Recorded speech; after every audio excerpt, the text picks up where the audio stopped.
Okay.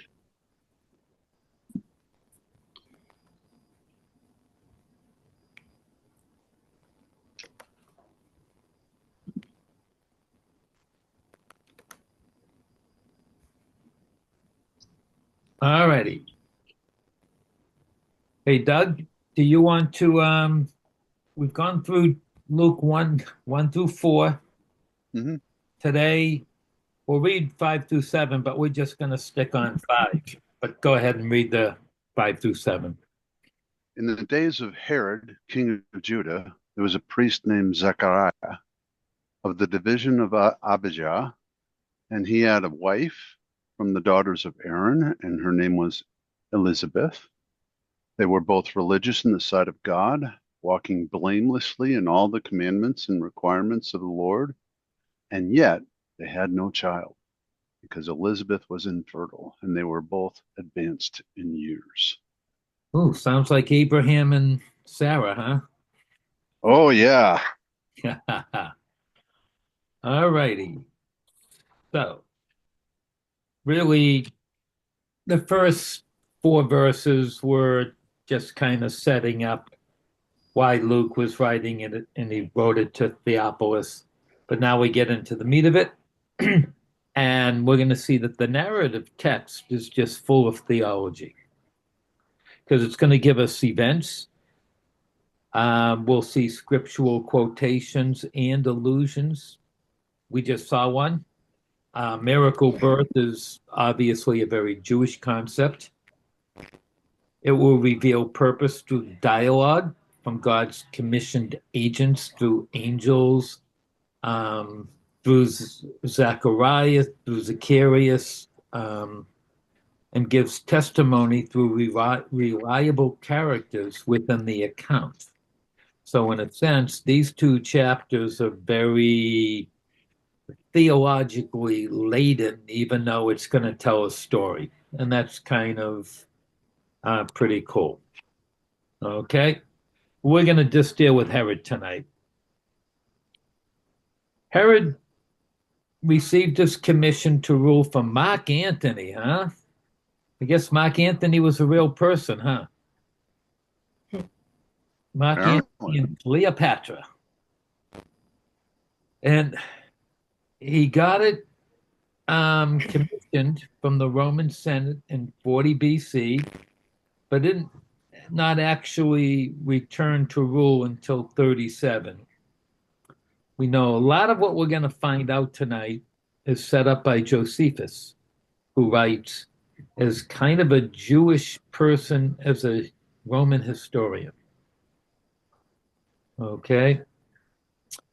He is described as the king of Judea in its broad political sense, with Judea referring to Judea proper, Galilee, much of Perea, and much of Syria. So, not all of Israel, but for the most part, that Judea, Galilee, and then on the other side of the river. Okay. And yes, he ruled Judea as a client king on behalf of Rome until his death. And his death is controversial. And we'll talk about that in a few minutes.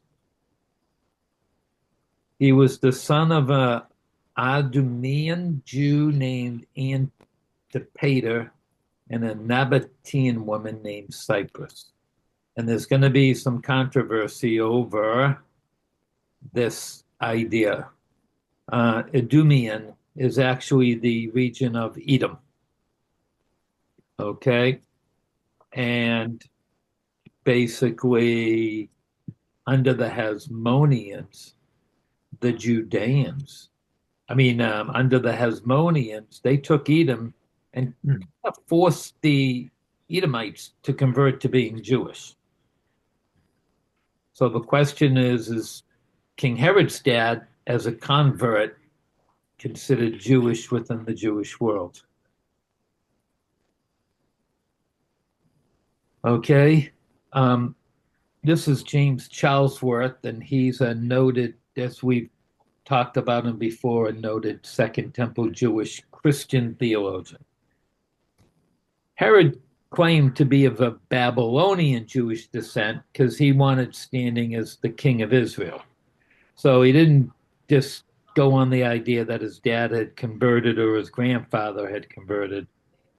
He said, nope, we're descendants from Babylonian Jews. And could he have seen himself as a Messiah figure?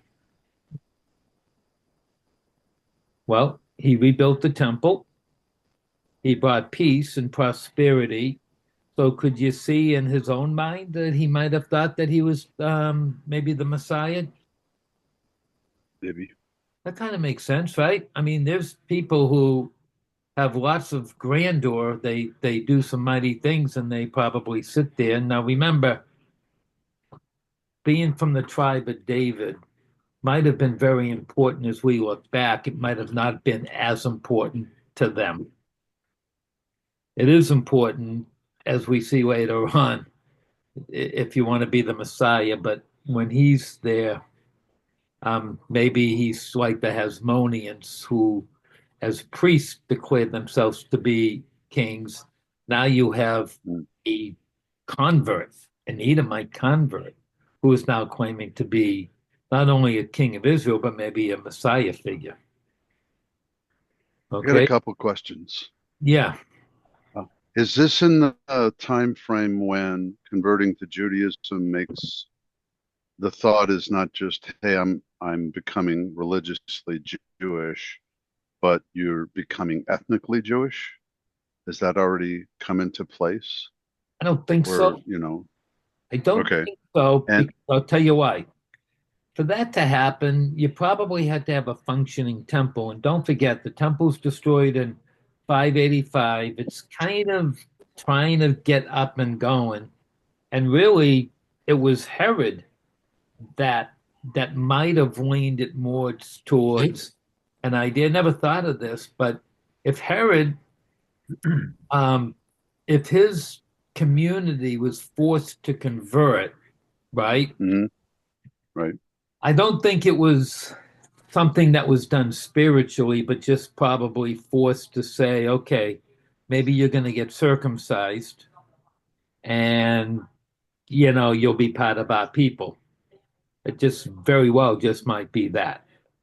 But maybe because he felt inadequate, that wasn't enough.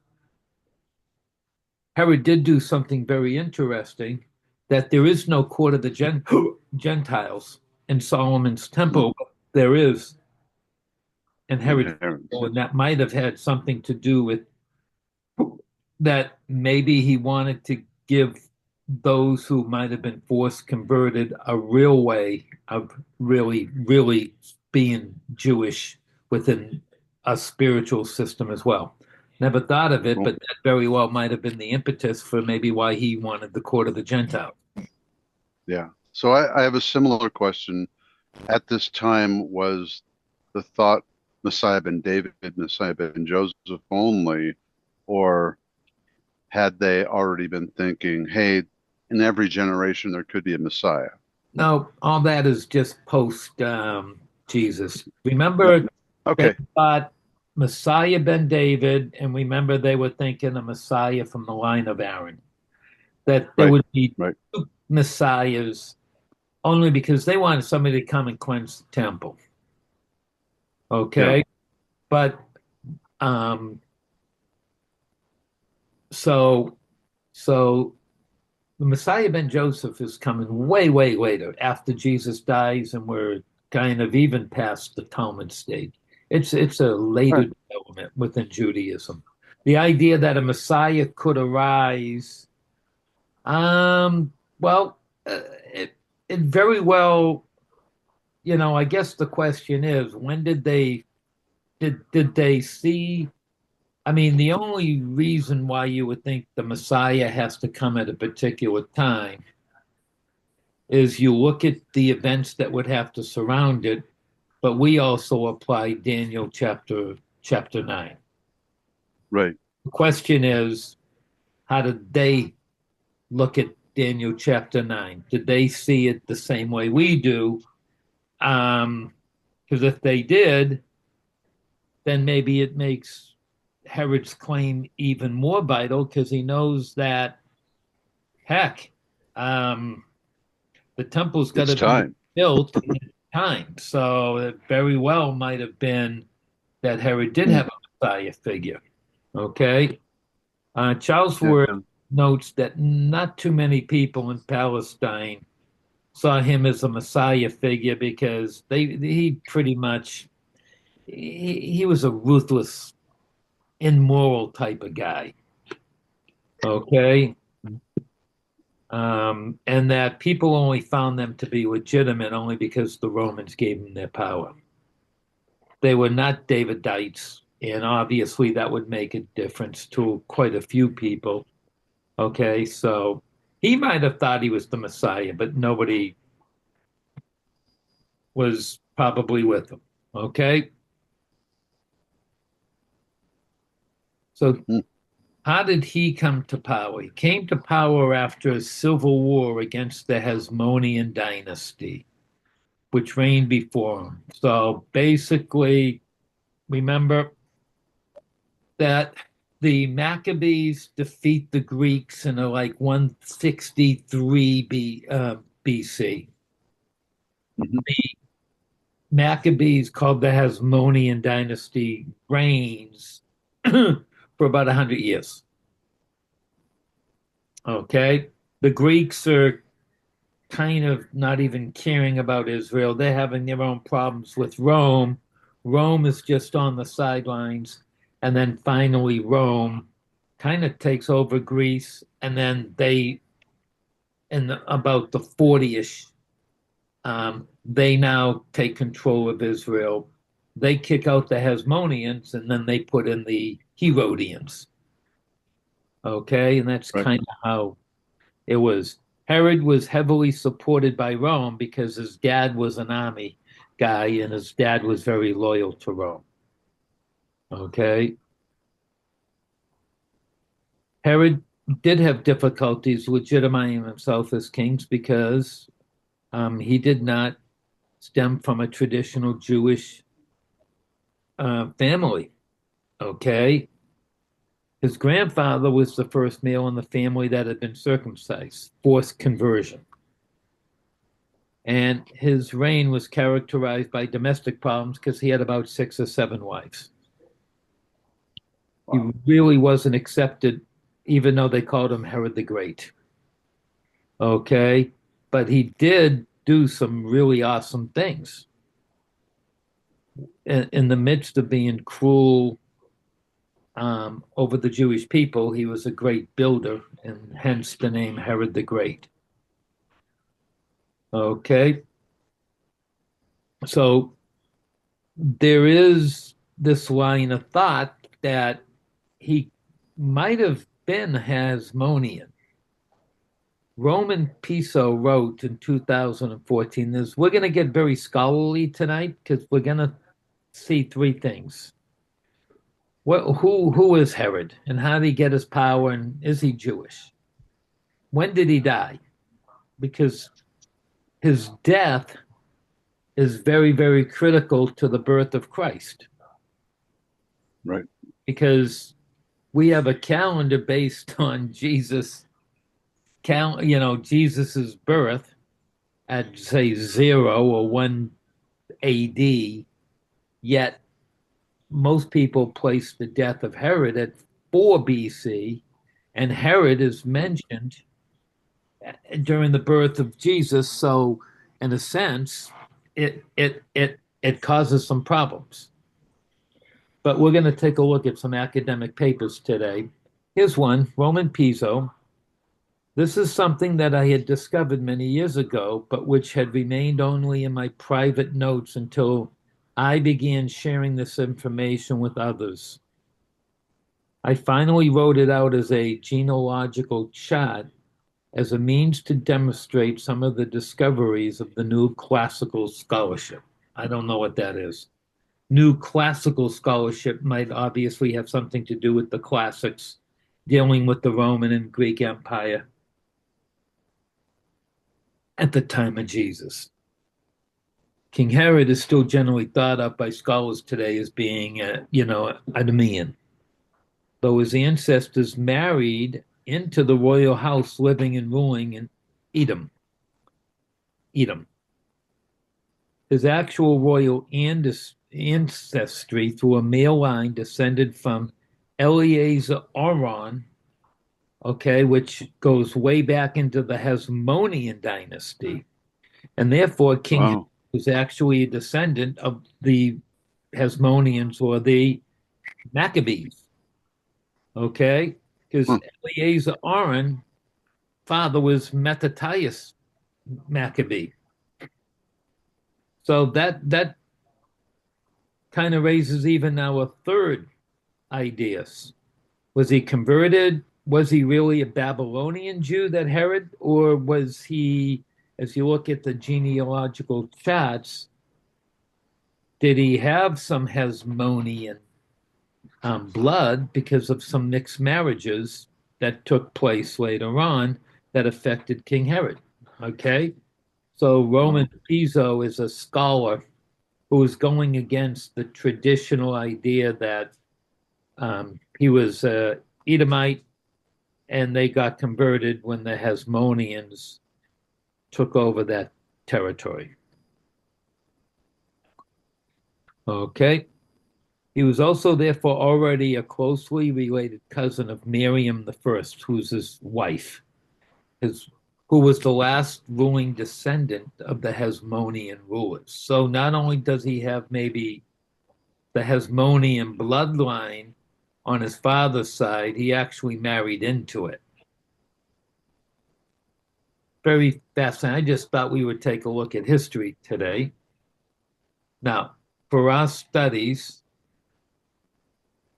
a lot of this comes down to Josephus because we don't have a lot of records. Josephus is the one that kind of gives us the timeline.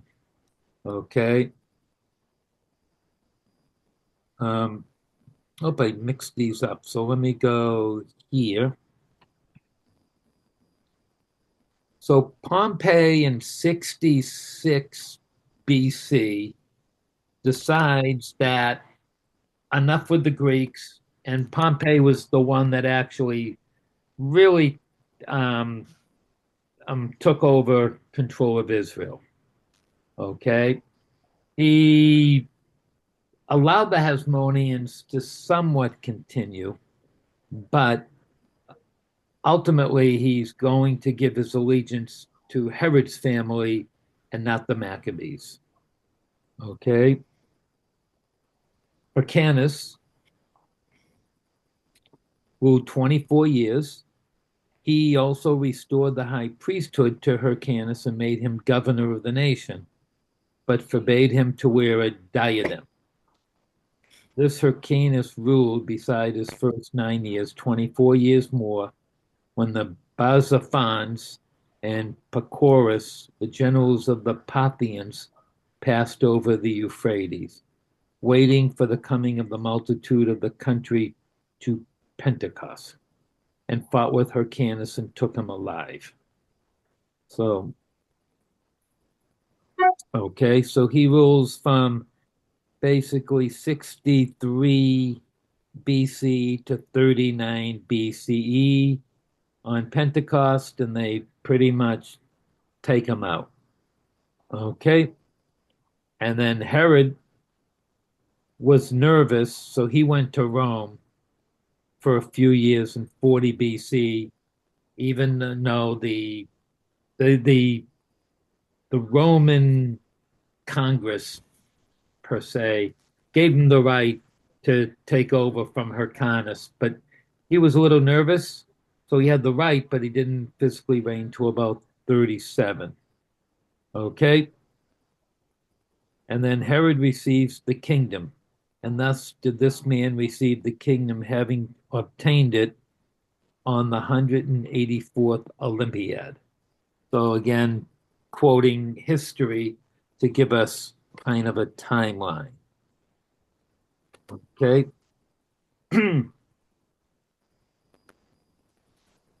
Herod besieged Jerusalem When the rigor of winter was over, Herod removed his army and he came to Jerusalem and pitched his camp hard by the city. Now, this was the third year since he had been made king at Rome. So, alrighty. So Josephus has given us really history. And it's really, other than the New Testament, the only thing that we have for history. Right. Okay. Says here, Herod died. When he had done these things, he died the fifth day after he had caused Antipater, his son, to be slain. He killed his son 4 days before Herod was killed. Since he had procured Antigonus, his other son, to be slain too. So he was just a butcher. Okay. So here's the thing. The timeline becomes very important because the question is, we know that Herod reigned for about 37 years. If he starts his reign at 40, which is really the time that Congress said he could, then basically from 40 and 37 years, basically you get down to 4 BC. If he goes away for 3 years and he starts his reign in 37 BC and he reigns 37 years, now you're looking at, as Josephus was trying to get to, that he died right before Passover on 1 CE. Okay. So it dates it 3 years later, which is really more consistent with maybe when Jesus might have been born. Not 4 BC, but 1 BC. Okay? It all has to do with an eclipse of the moon and when that happened, and we'll get to that. Josephus said that Herod died on a eclipse of a moon before a holiday. All right, so and an eclipse of a moon can only happen, obviously when everything is perfect, and they know when these eclipses happen from obviously looking at the skies. So we'll get that a little bit later, okay? So basically, here's what Josephus was saying. Mattathias ben Jonanan ruled from 165, and he's kind of now the high priest, and they make him kind of king. And his son was Eleazar Aaron, that basically Josephus is going to say kind of crept into the Herodian line. And Eleazar gives birth to Jason, and Jason gives birth to Antipater, who is now part of really in now getting into Herod's line. And Antipater II marries Cypris of Idumea, and they produce King Herod. Okay, so this is kind of based on the facts of Josephus. Okay, and these are the reference to Flavius's work. Okay, so in a sense, somehow King Herod's father marries an Idumean, but he might very well be in the line of the Maccabees. But Herod never believed that. So it wasn't kind of passed down. This is probably stuff that they try to figure out after the fact, to be honest. Okay. Both Luke and Matthew mention Jesus' birth as occurring during Herod's reign. That's why we're looking at it, because we just read it. Josephus relates Herod's death to a lunar eclipse. It's generally regarded as a lunar eclipse that they know happened in 4 BC. Hence, why they believe that Jesus was born in 4 BC, because if Herod's around why Jesus is being born, then hence most theologians have kind of settled on the fact that the Gregorian calendar is 4 years off. But physics professor John Kramer, in a letter to Barr, anybody know what Barr is?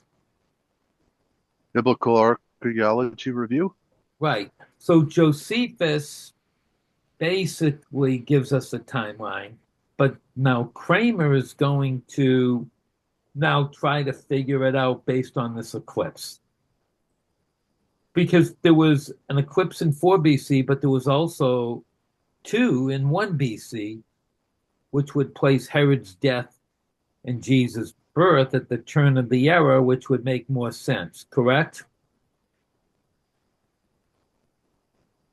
Okay.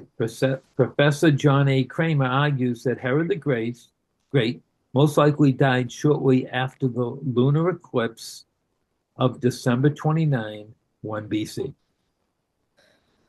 rather than that of March 13th, 4 BC, which, as Kramer points out, is the eclipse traditionally associated with Josephus' description, because Josephus doesn't give us the date. He just says he's given us that Herod died. We looked at Josephus. Let me just go back for a second. Okay. These timelines down here are not in Josephus's letters. They've been added to let you see that they want to make a case that Herod died at Passover 1 CE. So Kramer looked at Josephus, saw that there was an eclipse, decided that it was the eclipse in 29 December, and then goes back and creates the timeline based on what Josephus wrote. Okay, am I getting very technical for you guys, or we okay? Okay. We're good. Emily, you good? Yeah. Yeah, I'm smiling. I'm All right. smiling. Yeah. So now looks, why did the four, I mean, people have looked at this for 2,000 years. So why does the 4 BC date prevail over the 1 BC? So let's look at the three reasons why. First is Josephus informs us that Herod died shortly before a Passover, making a lunar eclipse in March, the time of 4 BC, much more likely than the one in December. So Passover must have been in April in 4 BC. There's a lunar eclipse a month before. Does that make sense? Yes. I mean, December's before Passover too, but it might be just the way that you state it. Because if I said, yes, this happened before Passover, would you more likely think it happened near Passover, or just it could have happened months before Passover? Near. Yeah, you would probably think March is a better fit for that narrative than December. Josephus writes that Herod reigned for 37 years from the time of his appointment, which, as we mentioned, was 40 BC, and 34 years from his conquest of Jerusalem in 37 BC, using so-called inclusive counting. Again, 40 minus 37 gets you to around 4 BC. And 4, we know that the reign over Samaria and Judea of Herod's son and successor, Archelaus, began in 4 BC, based on the fact that he was deposed by Caesar in the year that the city was founded, in AD 6, in the 10th year of his reign. This got a little technical that I didn't even look at, but in a sense, they're saying that if Archelaus, I guess, was reigning for 10 years. Um, and they want us to use 6 AD as the marker. Then if you go back, then they're saying that it has to be 4 BC. Okay? In addition, from Herod the great son and successor, Herod Antipas, who ruled over Galilee until 39 BC, who ordered the execution of John the Baptist and who had a supporting role in Jesus' trial, we have coins that make reference to the 43rd year of his rule, placing it at the beginning of 4 BC. Wow. Okay. And this guy, Schurer, is kind of the expert on Herod for the an academic world. I've come to see that he wrote, in fact, he wrote kind of a book which is pretty cool. He wrote a book called A History of Jewish People at the Time of Jesus. Okay. And it's a 4-volume set. And this volume, oh, I'm sorry, the second volume in the 4-volume set strictly just deals with Herod and his sons. Wow. 400 pages of detail of Herod and his sons. Okay. And I'm not going to read it all, but he basically places the sons of Herod taken over their reign at 4 BC. All righty. And he's kind of considered, like I said, the guy for dating Herod. But this guy Kramer, who's working for Biblical Archaeological Review, he wants to debate this. So let's read what he says. Trying to date the death of Herod is attended by considerable uncertainty, and I do not mean to claim I know the right answer. Mr. Templeton does a good job of pointing out arguments in favor of 4 BC, a date following the arguments advanced long ago by Emil Shearer. Okay, the difficulty is that we have more information.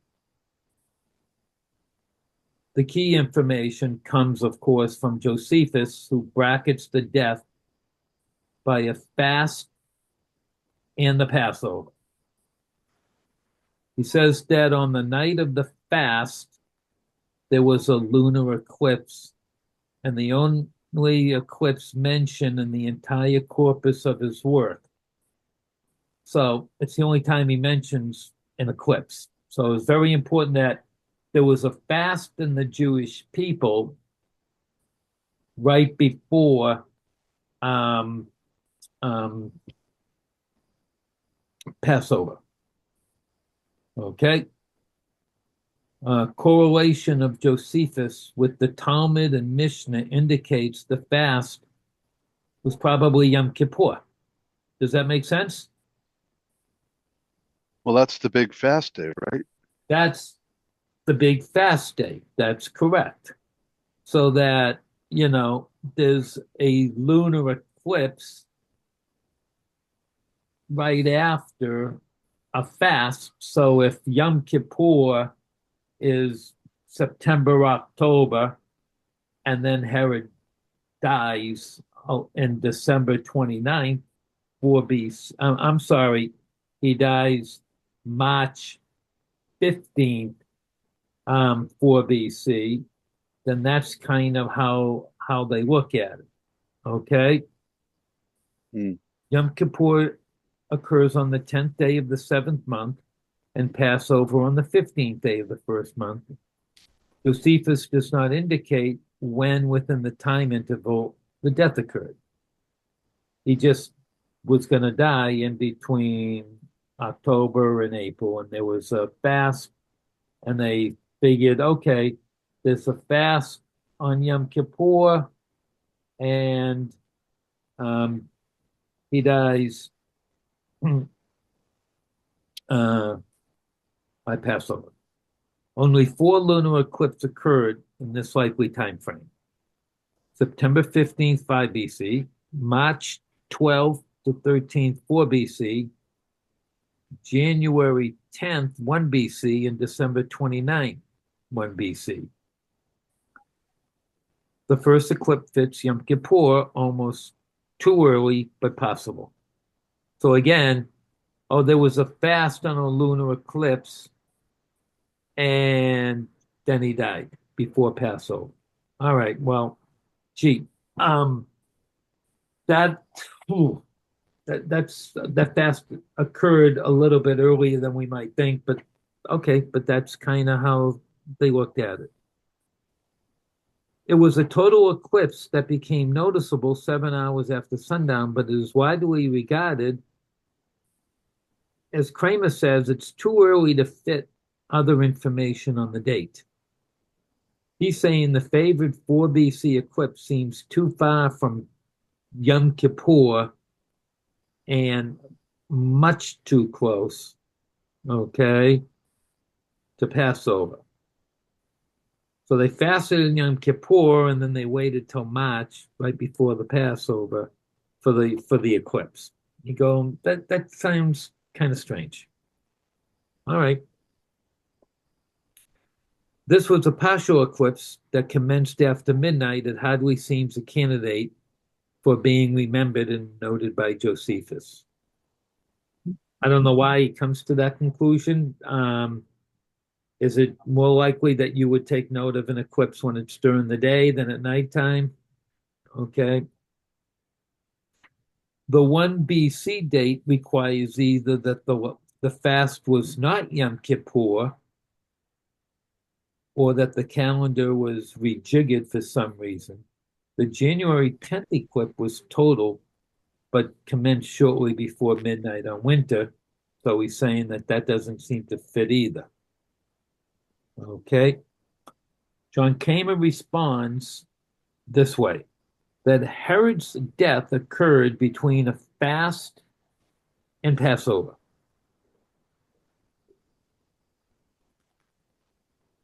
Okay.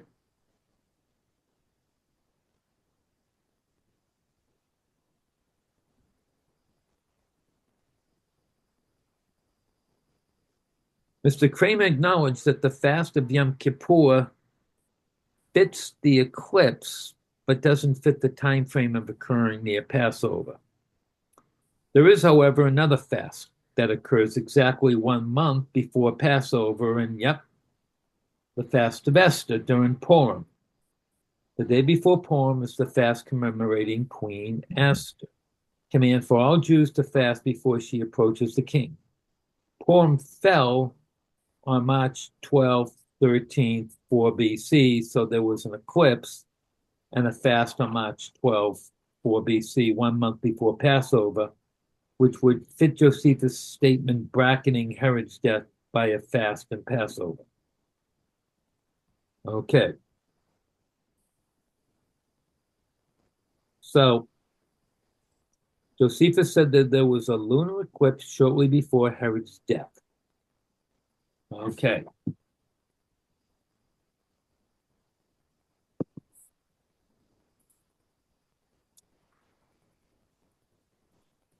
There's a partial lunar eclipse of March 13th, 14th, 4 BC, shortly before Herod's death, if you like the 4 BC day.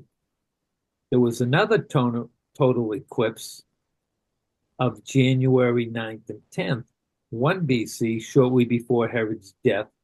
An early 1 BC is dated by Filmer. Okay, so in a sense, when Josephus says a lunar eclipse was observed a few weeks before Herod's death, the slideshow shows the two candidates for the eclipse, either 4 BC or a full lunar eclipse is January 10th. Okay. I think what he's saying is if that this even though March is closer to Passover, it certainly fits into the timetable that this eclipse could also be the one that he was talking about as well, because Josephus doesn't say the date. Okay. I think he's also saying that this eclipse was just partial, and you can see by the track of the moon, where this one was a full eclipse, and he's making a case that that seems to be much more in line, a full lunar eclipse instead of a partial. Okay, so the question is, do we know when he died? Most theologians want to place it at 4 BC, but there is some people that want to kind of get it closer to the time that we think Jesus was born. And you know what? We'll never know. But I thought that we'll never probably discuss this again. I thought it would be a good idea, you know, to discuss it. Okay?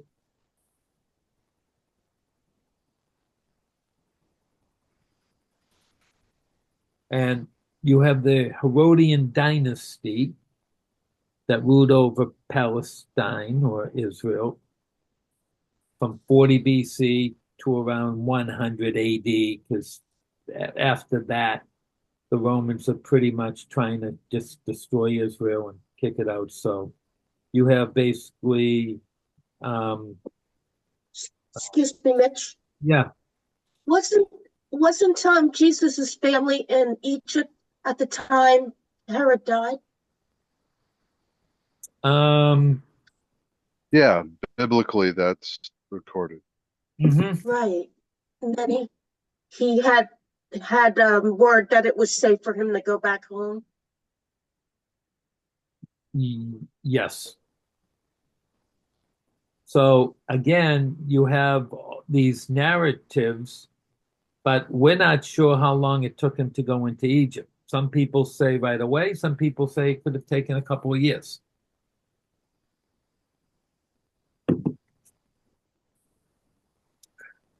But you can see that Herod's dynasty pretty much goes up to about 100 AD.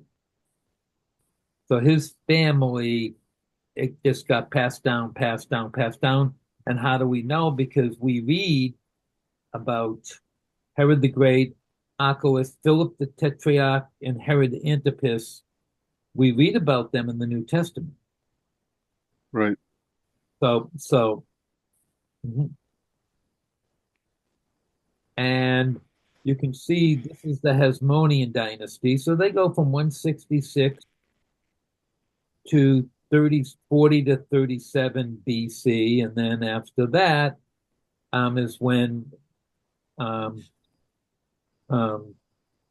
Herodian dynasty comes in. And what this basically wants you to see is that there was a, Antipater and Hyrcanus were the last ones to really reign as her Hasmoneans, but they married into the Idumean line, so therefore now Herod the Great has favor with Rome, and he's going to, for the most part, they kicked out the Hasmoneans, and now we have the Herodians. And this is kind of, you can see Antipater, was he, some people want to just claim that he's a converted Jew. And he married Cypris. He produced Herod the Great. And he produced, these are his siblings. And then Doris, Miriam, Malthace, Cleopatra of Jerusalem, not the Cleopatra, and 5 other wives. All are his wives, and they produce the other kind of sons that we read about. We read about Archelaus and Herod Antipas and Herod Philip. So you got to be careful, because even Agrippa is part of Herod's family, and it gets confusing because, you know, you have to. I don't think that most Christians probably know the whole genealogy and who's doing what or whatever. So I'm not going to go through everything, but in a sense, the highlighted ones, we see that what's fascinating is that Miriam, who married Herod the Great, was a Hasmonean. And here's to Herod's kingdom is shown in brown. So basically, for some reason, he liked Cleopatra and Malice more than he liked all the other ones over here. Until basically Agrippa the First and Agrippa the Second kind of take over because none of Archelaus, Herod Antipas, or Herod of Philip see any of their kids. Okay, now maybe he was banished. He had one daughter and he had a daughter, so maybe they didn't produce any males, and that's maybe what we're looking at. And this is kind of the kingdom that Herod had, pretty big. You know, you got, like I said, in the Judean desert, Idumea, Judea, Samaria, Decapolis. You have Galilee. You have this up here called Iturea, Perea. Pretty big kingdom. Actually, Mm. might have even been bigger than King David. Okay. And this is kind of how Israel, because we know that Jesus goes into the Decapolis and he goes into some of these territories, you know, to preach the gospel. Yep. And we have to realize too that Herod was a great builder. And that's why they called him Herod the Great. How many people here have been This is Masada. into Masada? Nope. Pretty amazing how they built. We wouldn't build that today. I don't know how they built it back then, but they did.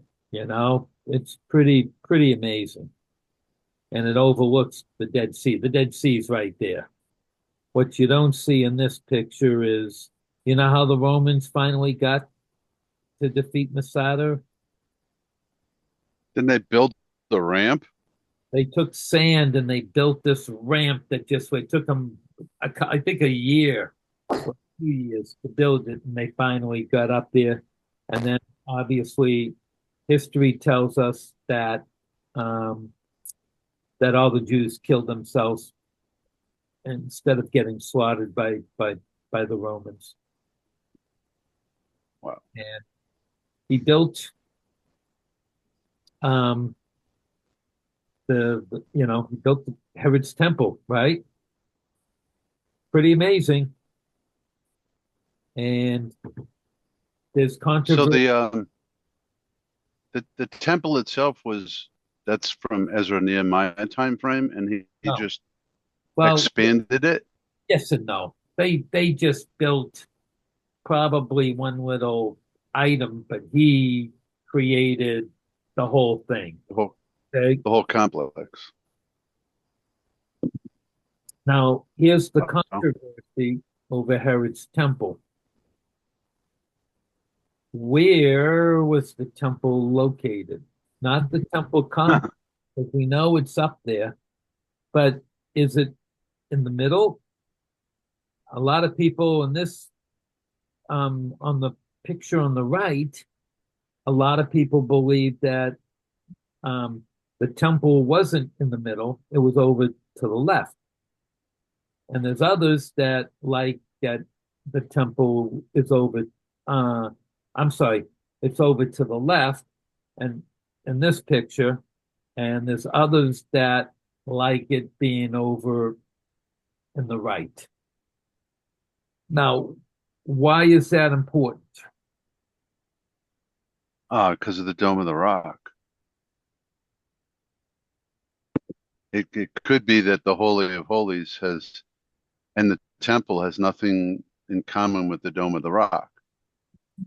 Well, it makes our story interesting for if the reason why they might think it's it was centered in the Dome of the Rock is I think somewhere, and I didn't find it, that when the temple was no longer there and the Jewish people still kind of wanted some form of atonement, there was a protruding rock, and they would go and kind of sprinkle the blood of a sacrifice on the rock. It was a protruding rock. And if you go into the midst of the Dome of the Rock, you know what you see? A rock? That protruding rock, which they said was in the Holy of Holies. Now, so that would give credit. So it makes it more difficult because if you want to have a rebuilt temple, then what do you have to do with the Dome of the Rock? Destroy it. If it's to the left or to the right, you could obviously have it side by side, which is Right. what I kind of would believe. I think a lot of them place it on the left because of maybe the water irrigation system that they needed to get the blood out of the area and flow down. And I think that they feel that to the left, the topography lends itself that it would be much more convenient to have it here. There's others that place it over here on the right because what you can't see these right here? This is Mhm. kind of considered the Eastern Gate, and there was another tradition that you could look through the Eastern Gate right into the Holy of Holies. So, in a sense, you know, you can see how this picture lines it up. So there's no one right way. It's just there's three different means of where it could be. We don't know where it was because we don't have a picture. Okay. What's amazing is the topography and just this area has not really changed too much. You know, it's pretty amazing, you know? And obviously, this is what it looked like at the time of Jesus, and here's what it looks like today.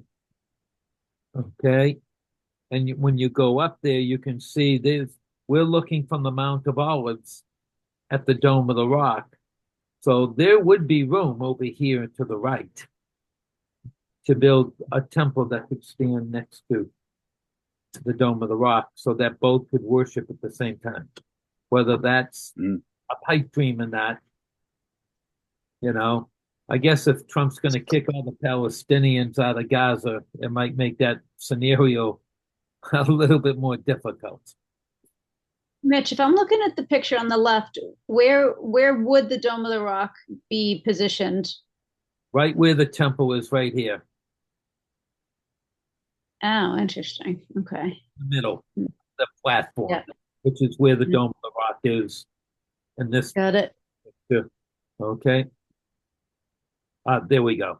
You can see that, you know, this is a nice aerial picture. If it's to the left, you could destroy. This is a mosque. This is more famous only because I think they believe that this is when Muhammad rose up to heaven on a white horse. And then there's Mitch, where's the Wailing Wall? the Wailing Wall is. Can you see my? Can you see my Yes. going back and forth? Yes, The Wailing Wall is yes. on the western side. This is the south. See, you can see the eastern gate right here that they blocked off down here in the bottom right. Yes. That's why you could have the temple here. And then others, because Okay. the irrigation system, they think the water flowed down through the city of David, which is right here to the left. You could take out the mosque and easily put just the temple there. Okay. And this is kind of a picture of when the Romans kind of burnt down the temple in 70 AD. Okay. I mean, it's not accurate. Okay.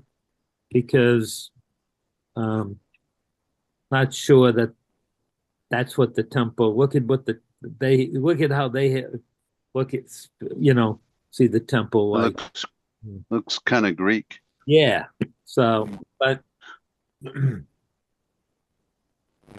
and this is kind of now where they think they found Herod's tomb. This is called Herodias, and it was another fortress kind of in the West Bank now. And they've done some excavation there. Okay. So I wanted to show something if I can. This will just be a few minutes. Okay, I'm not going to play all 30 minutes. Okay, Temple Mount, where is it? Where isn't it? And what is it for? And if you wanted to listen to the whole thing, we could, but he's doing a lot of, it just goes, we talked about this before, originally where it was. Okay, on authorial, they talk about why the need for it. I want to just talk about E130, the Roman Emperor Hadrian built a shrine on top of the Temple Mount. Jerome wrote, "In the place where once there was the temple, there was set up a statue of Hadrian and an idol of Jupiter." So now the site where the temple had stood had been desecrated, and we have Jerome as an eyewitness seeing this shrine that Hadrian had built with two statues, one of Hadrian and one of Jupiter. So during the Christian portion of the Roman Empire, called the Byzantine period, the Temple Mount remained bare. There were no buildings on it. Jupiter. Are you ready to see your brand on TV? Your competitors will wish they had known about Vibe. With Vibe, you can load Jupiter. So now the site where the temple had stood had been desecrated, and we have Jerome as an eyewitness seeing this shrine that Hadrian had built with two statues, one of Hadrian and one of Jupiter. So during the Christian portion of the Roman Empire, called the Byzantine period, the Temple Mount remained bare. There were no buildings on it. And the Byzantines, who built churches just about everywhere, did not build a church on this site, but we're given the reason why in a historical source, where the Bishop of Jerusalem says that the reason that they didn't build a church is because of the prophecy of Jesus when he was speaking of the buildings on top of the Temple Mount, that there wouldn't be a stone left on top of a stone. And so this is the reason that the Christians in the Byzantine period did not build a church on this sacred site. So in AD 638, the Muslim Caliph Umar came into and took over Jerusalem, and he asked the Bishop of Jerusalem, "Give me a place which I might build a sanctuary." And the bishop responded, "It is the rock," and was a temple for the Israelites. So then it was a little bit later in AD 692 that another caliph named Abd al-Malik built the Dome of the Rock. And so, but it's important to understand that the Dome of the Rock marks the location. It was chosen as a location for where previously the first and second temple had stood. Over the course of thousands of years, on top of Mount Moriah, on this specific place, we have where Abraham built an altar, where David built an altar, where Solomon built the temple, where Zerubbabel rebuilt the temple, where Herod enlarged the temple, where Hadrian built a shrine, and where the Islamic Caliph Abd al-Malik built the Islamic shrine that has marked the location of where these previous building projects have taken place for over 1,300 years. Here are some examples of the archaeological evidence to be seen on and around Mount Moriah, starting with the latest evidence and working our way back through time. The Dome of the Rock takes us from the present back to AD 692 when it was built. Located just to the north of the Western Wall, in a prayer hall under this building, are large arches built by Hadrian around AD 130 to give access to the shrine that he constructed on top of Moriah. This pile of stones came from the buildings that stood on top of the Temple Mount. These buildings were destroyed by the Romans in AD 70 and pushed off the Temple Mount platform. The masonry of the western and southern Temple Mount walls dates to the time of Herod the Great. Herod extended the western and southern sides of the Temple Mount platform that already existed. You can still see a seam in the masonry that identifies the place where Herod's extension began. The masonry south of the seam is Herod's addition.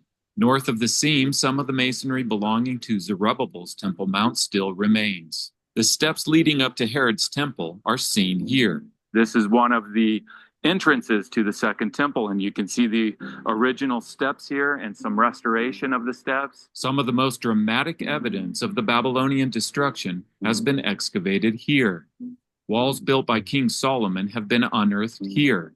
We are in between the city of David and the Temple Mount here, and you see this tower here that's attached to a wall. And you see the later masonry above here, and then you see the older masonry down below, which is from the time of Solomon. Isn't that cool that Wow. looking at archaeology, the temple was built on top of the temple on top of the temple. So as they go down, they can see the different cuts and whatever, but the bottom is built in 950 BC by Solomon. And then obviously Herod's temple is built on top of that foundation. And that's why we, see the height of it today. But it's pretty cool that they can go all the way back to, imagine that, going all the way back to King Solomon time, huh? Hmm. That's pretty cool. These are the towers and walls that Solomon built to extend the city of David to the north, to take in Mount Moriah and build the temple on top. Though the location of David's altar can't be excavated, the city of David just to the south of the Temple Mount has been excavated extensively. David's palace was unearthed here. Layers found beneath the city of David date back to when the city was called Salem, which is when Abraham built his altar. Okay, see this area right here? So this is the city of David. And this is where David lived. He took the Jebusites by going into now it's called Hezekiah's Tunnel, coming up, and at night defeating the Jebusites. But now they're starting to excavate, but it's a little controversial. You know why? Because this really, it's Arab territory, not technically Jewish territory, but when they find stuff, they just by eminent domain take it over. Because for them to unearth, King David's palace. There is a controversy, though. Some people believe the temple was built in the southern part of David's city of David, because it's on a hill, because they feel that there's a river down there that would have been much more convenient for the getting rid of the blood and irrigation just flowing right into the Kidron Valley. However, I think archaeologically, we believe that on top of the city of David is where Othniel's threshing floor was, and we know that that's where they decided to build the temple, up from the city of David, not down. The rock peak of Mount Moriah is the oldest physical evidence, which is hidden today beneath the Dome of the Rock. This is the rock that the Dome of the Rock is named after. So despite the fact that the Temple Mount itself has not been excavated, there is plenty of visible evidence from all the periods we have covered, left behind from the various events that happened on Jerusalem's holy hill.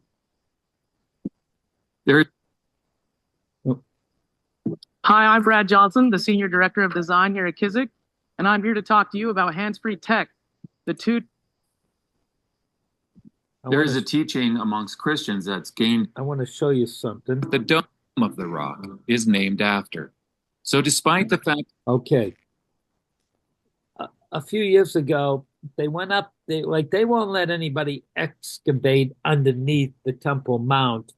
In 1967, when Israel takes over Jerusalem, they leave control of the Temple Mount because of the Dome of the Rock into what they call the Quaif. It's run by Jordanians. Israel has control over it, but they've given control over to this kind of somewhat police force of the Jordans, even though there's Israeli soldiers all along looking over what's happening. But a few years ago, they went under like the Temple Mount and took out like 90 tons of stuff. See, they want to get rid of the evidence because the evidence might point to the fact that the Jewish people have been there a lot longer than them. So they just dumped it out of the Temple Mount on the side. And what Jewish people did every night was get trucks and then take it up here. See up here? That's Mount Scopus. And they sift through all of this stuff every night just to find anything that might be valuable or historical. The Temple Mount itself has not been excavated.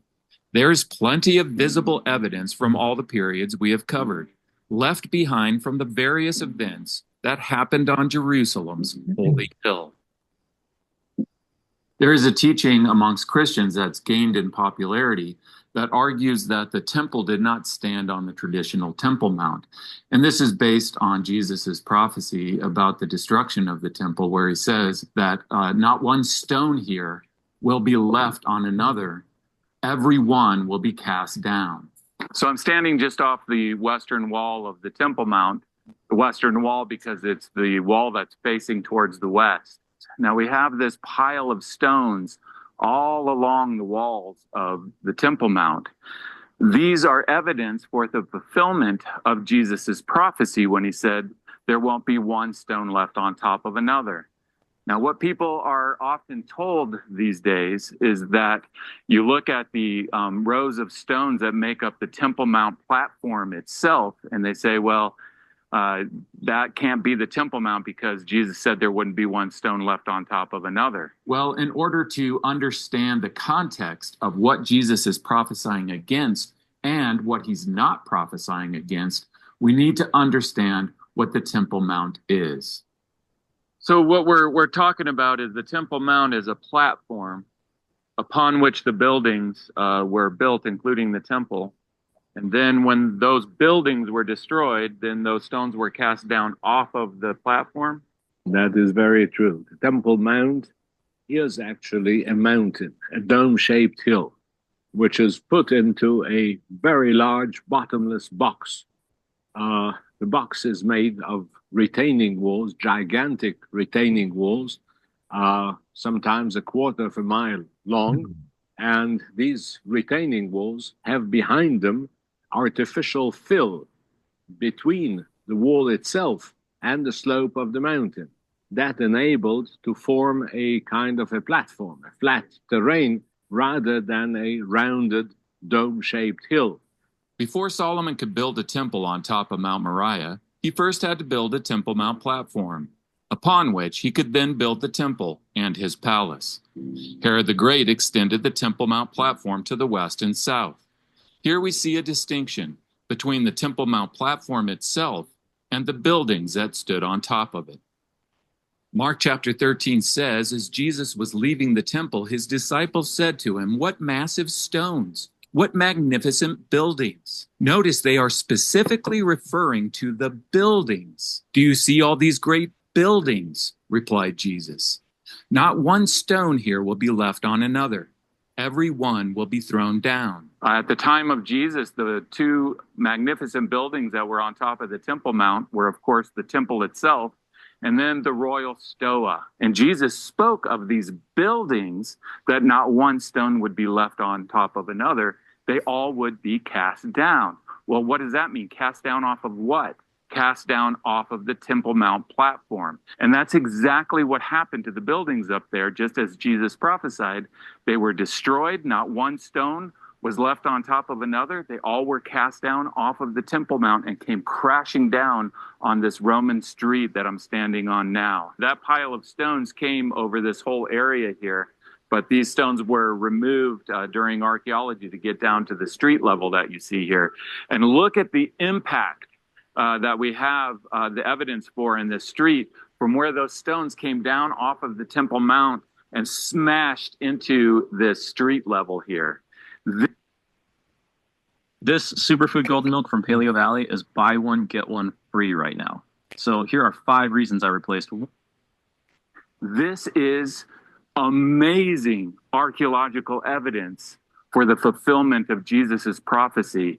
I wanted to bring out how obvious this evidence is. And so what I did was I interviewed the Israeli archaeologist Gabi Barkai. Gabi Barkai is Jewish. He's not Christian. He believes in the historical Jesus. He does not believe that Jesus is the Messiah. Listen, I'm very objective. First of all, I'm an archaeologist, and I'm not Christian. So I couldn't care less. And so I interviewed Gabi Barkai in the pile of stones, the evidence to show how obvious it is, even to him, that the words of Jesus came to pass.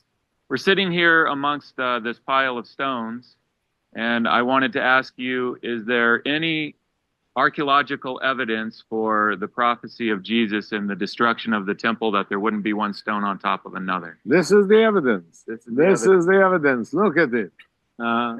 It speaks for itself. There is evidence in front of our eyes to the prophecy that came through. The temple and the entire city of Jerusalem were brutally destroyed by Titus in the year 70 of the Common Era. The destruction was intentional, pre-planned, and not a single building of Jerusalem was left, and not a stone upon a stone of the temple remained. So the destruction took place, and you can see the evidence right in front of your eyes. Now, the other claim is that the Temple Mount is actually the Antonia Fortress. And again, we have to understand not only the purpose of the temple, but also the purpose of the Antonia Fortress. The Temple Mount platform has 2 polar opposite corners, the southeast corner and then the northwest corner. So this is the southeast corner of the Temple Mount and the one that is the highest from ground level. We were just at the southeast corner. Now we're at the northwest corner. The southeast corner is the highest off of the ground. And actually, this northwest corner actually cuts into the bedrock, as you see behind me here. This is where the Antonia Fortress stood. Now, why did it stand here? Because this was the weak place of the Temple Mount. When Jerusalem was being attacked, this corner especially needed defense. And so there was a huge fortress here in order to provide that defense. To make the whole Temple Mount the Antonia Fortress doesn't make any sense. And then where is the temple itself? Oh, well, they say over the city of David. Well, the city of David has been extensively excavated, and the occupation layers from the time of the first and second temple period have been uncovered. And so how are people living in the city, in their houses, in their buildings, occupying the city if there was a whole Temple Mount covering at least a major portion of the city with a temple on top of it? It doesn't make any sense. It wasn't the Antonia Fortress that was the big deal in Jerusalem. It was the temple that was the heart and soul of Jerusalem. The authentic Mount Moriah is the Temple Mount because the temple was built on Mount Moriah. So of all the hills of Jerusalem, which one would be the authentic Mount Moriah? Well, how about the hill that has these ancient, massive retaining walls built around it? How about the hill that is literally covered by layers and layers of archaeological evidence that was left behind over thousands of years from the various events that took place on this sacred ground? Now, one thing that's very interesting is the close proximity between two events that we have in the Bible. The first is what happens on Mount Moriah, where Abraham comes up and builds an altar and then offers Isaac on that altar, but is provided a substitutionary sacrifice with a ram caught in the thickets. And so he sacrifices that ram in place of his son Isaac. That happens here on Mount Moriah, which is marked by the Dome of the Rock today. Just to the right of it here, you see the Church of the Holy Sepulchre, the two silver domes. The silver dome closest to us with the cross on top, that marks the place of Jesus's crucifixion. This is the place where God provided a substitutionary sacrifice in the Lamb of God, the Son of God, and that is where he died for the sins of man. So think about how close these two events took place. I want to end with two profound events that also took place on Mount Moriah. And the first one is found in John chapter 2. John chapter 2 says, Jesus went up to Jerusalem. In the temple courts, Jesus said, "Destroy this temple, and I will raise it again in 3 days." They replied, "It has taken 46 years to build this temple, and you are going to raise it in 3 days?" But the temple he had spoken of was his body. Think about this. This is the same place that God provided Abraham a lamb to die instead of his son Isaac. And in the same place now, Jesus is talking about the temple of his body, that he will die instead of us. So what Jesus is claiming is that his body is the superior temple that will provide the superior atonement. And the question then is this found in the Hebrew Bible, the Old Testament? And the answer is clearly yes. And probably the best example is Isaiah chapter 53. So the Israelite prophet Isaiah is prophesying about the coming of a person, this Messiah, and he calls him a suffering servant. And he says that the iniquity of us all will be laid on him, that he will be led like a lamb to the slaughter, and that he will be cut off from the land of the living. And then he says this, the Lord makes his life an offering for sin. This is substitutionary sacrifice.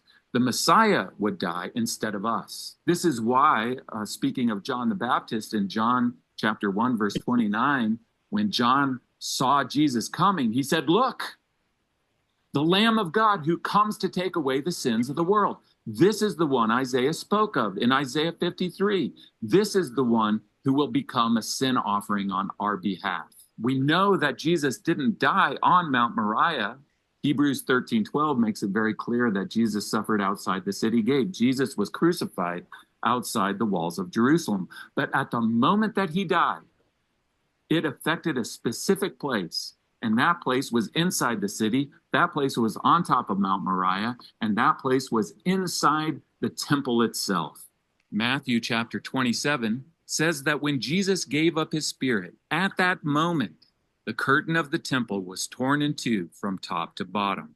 The sacrifice of Jesus was the ultimate korban. This is why when the curtain is ripped from top to bottom, allowing man who has now been forgiven of sin to enter into the Holy of Holies, the very presence of God, to enter into intimate relationship with God, both in this life and the life to come. And how do we enter in? There's just one way, through the blood of Jesus. I hope that this video was meaningful to you. It's very supportive. If you go ahead and hit that subscribe button, it really helps get this content out there. I'll leave a link in the description below where you can order a copy of my book.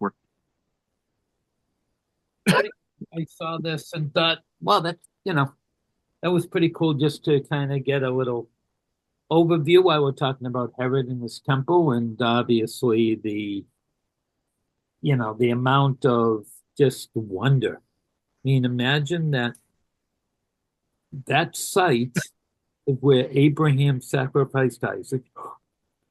Solomon built his temple, Herod built his temple, Jesus died, and we're waiting for him to return. Pretty amazing. So, alrighty. So, it's 9 o'clock, and hope that we got a little technical with Herod. Okay. Whether that accomplished anything or not, I just figured that we would talk about it. And then then I wanted to delve into the temple because it's amazing that he built the temple. One of the prophecies is when the Messiah comes, he will build the temple. So I think that Herod might have had grandeur, that he might have been the one. Mhm. So, alrighty, Lisa, you want to pray to end? Sure. Thank you. Lord, I just want to thank you for the privilege of delving into your word and to learn more about the history of your people, Lord. Just ask you, Lord, to be with everybody in this group, to be with them as they continue their studies, Lord. Just ask you to give everyone a revelation of yourself this week.